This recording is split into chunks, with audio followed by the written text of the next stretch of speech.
All right, so last year I was graciously awarded the fastest developer award by you guys. And while I was quite proud and humbled to receive this compliment, I wasn't exactly sure at the time what it meant. Over the next few months, the question of what being fast meant kind of nagged at me from the back of my brain. It was quite annoying at times as I have a tendency to fixate. Am I rushing this work? Should I get it done quicker? As it turns out, the minor annoyance helped me recognize the clues to unraveling the mystery of how to go fast, which I was able to write down and compile over the year into a list.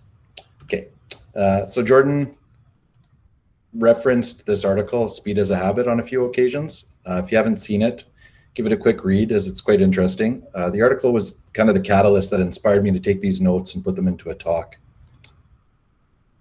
Quick background about myself.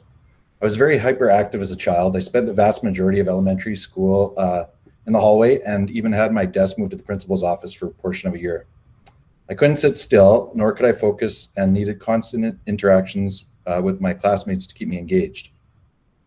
This continued into high school, and the school counselors recommended that my parents take me to see a specialist. Now, in the 90s, the vogue thing to do was to say your kid had ADD and then pump them full of meds. I was no exception. I was evaluated and diagnosed with ADHD, combined presentation, and promptly put on a heavy dose of dextroamphetamines.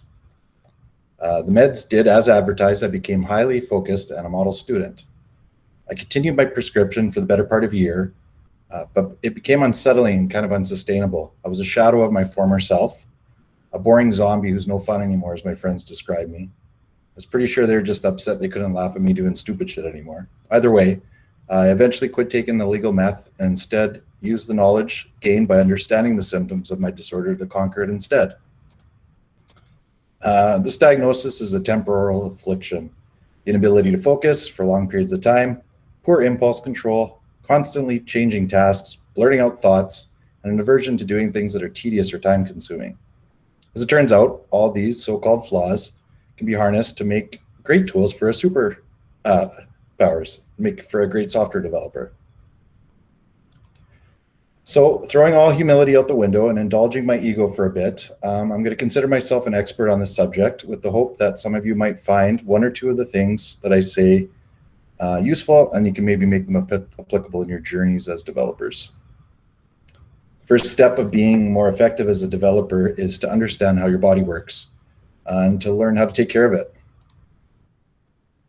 When I quit taking prescription meds, I found that caffeine and nicotine provided me the stimulation I needed to focus without all the personality deadening side effects. I'm definitely not advocating for you guys to start chugging coffee and chain smoking. This is more of an illustration to get a better idea of understanding of how I started learning how my body worked. Fortunately for my health, I also found that exercise, proper sleep, and eating well also helped me keep from bouncing off the walls all day. I'm a morning person. I know that I do my best before noon, so I make sure to do all the tasks I know that require deep thought or undivided attention first thing. I get up at 6, exercise on the elliptical, make some coffee, and start immediately in on the hard tasks. Keeping a routine centered around how you work is the best practice. When I'm in a bad mood, unhappy, or my thoughts are elsewhere, my productivity suffers. When I work too much or too long, my productivity also suffers. It's very important to maintain happiness and to be mindful of your mental well-being. Take the time when you know you aren't feeling yourself to relax. Take vacations. We often joke at 7 Shifts about wanting nap pods, but I only do it half-heartedly. I love napping, especially now that we're working remote. When I'm feeling burnt out at my stuff I'm doing, I'll lie down for 10 or 15 minutes. It's amazing how much that jump starts my mind and body. So take naps. They're awesome. It's taken me almost 40 years to scratch the surface of how my brain works. Like solving a complex bug or a coding challenge, you need to collect data and gather evidence before you truly know how to approach a problem. Through constant introspection, you can learn how your brain works in various settings and start tweaking your behavior to become a faster developer.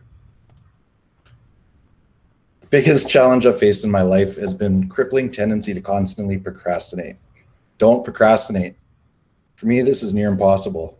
Every dev talk, I prepare myself and I say, I'm going to get it done a week before, and the day of, I'm scrambling to get the slides done. Today was no exception.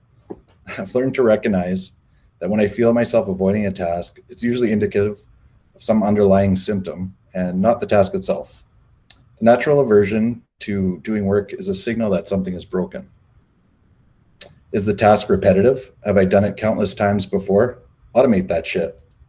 Do I not understand the problem enough to do the work? Get more clarification, study up on it. Is the work too deep, too complex, or otherwise too overwhelming in its scope? Break it up into bite-sized pieces. Is it because I'm tired or something else I'd rather be doing? Go back to step one, listen to your body, take care of your body and health. Or in today's case of slide present preparation, hello hackathon, aren't you shiny and distracting? Passion is the nitro-fueled funny car for getting stuff done quickly. If you love the work you do or the projects you contribute to, it's easy to get lost in it.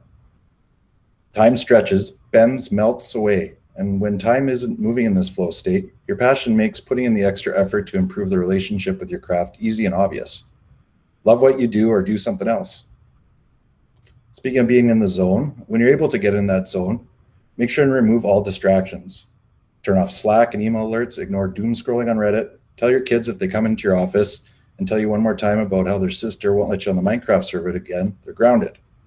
Silence and uninterrupted alone time keeps those mental models intact. We're all scared of failure, but failure is okay, and learning to bounce back from mistakes will make you faster. Learn to be confident with your decisions and accept the consequences of them. Take some risks, make informed decisions quickly, and don't waste time fixating on all the eventualities. Indecision, whether through lack of confidence or fear, makes you slow.